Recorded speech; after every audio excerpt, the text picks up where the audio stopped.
I received the first message at 2:14 a.m. Unknown number. Just a photo. Huh. Exposed, not with me. I lingered on it too long. Not from confusion but clarity.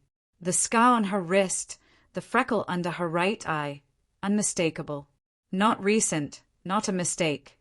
I didn't rage. I blinked, set the phone down, and stared at the ceiling as my breath grew heavy. Her cousin's cackle from that cookout sliced through the quiet. If she cheats, will you break down? They all laughed. She didn't waver. He's too soft to care, she tossed out, feeding their glee. I raised my beer. Noted, I said. They roared. She grinned. I left that night. No argument, no farewell. Just gone. A year later, they're reaching out. I'm ready to respond. The message didn't sting. It was the silence after. No remorse, no excuse, just nothing. I changed my number, my city, my job, my life. She tried early on, through friends, vague texts, blame disguised as worry. I let it all fade. Her voice at the cookout had already confessed, sharp and deliberate. No humor, just truth. She wanted me to crumble, to plead. Instead, I walked past her, the grill smoke, her gloating cousin, and vanished. But I don't forget. Not really. Betrayal lingers like ash. Not revenge. Just questions. The kind that fester when sleep won't come, picturing hands that aren't yours. I dug into our old phone bills, saved and stored. Unknown numbers, odd hours. Her yoga classes stretching past midnight. His name was Derek. Single, real estate, fond of women who wield subtle venom. They met often, sometimes when I was grilling dinner. She'd come home smelling of lavender oil. I thought it was hers. It wasn't. I hired someone. Quiet, professional. Not for photos, just patterns. They spilled out like ink on water. Routine, reckless, cruel. She'd been straying long before the cookout, before the jabs. That night wasn't a fracture. It was her flaunting it, a toast with people who knew and laughed while I stood blind. I don't blame them. People love a wreck. They didn't expect me to rebuild, honed and steady. The report arrived in a plain envelope.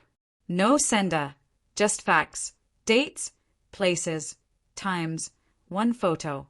The kind that shatters vows, if mine weren't already dust. On his couch, glass in hand, wearing the bracelet from our second year. Her hand on his arm, her smile easy, unburdened. She looked content. I sent her the image. No words, no note. Then I unblocked her number. She called in 8 minutes.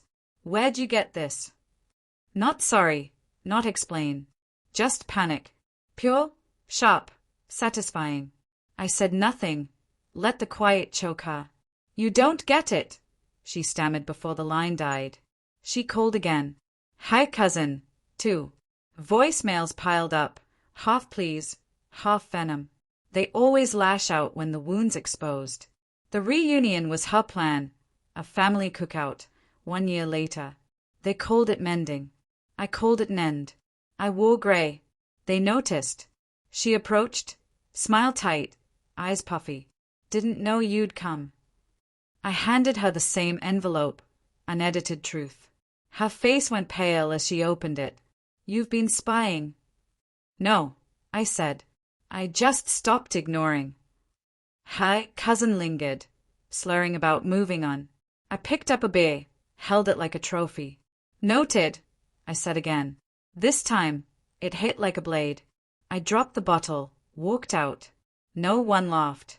The drive out of town was still. Summer air, empty roads, clear mind. She thought I'd crawl back, that love was a chain, that silence was surrender. I wasn't silent. I was watching.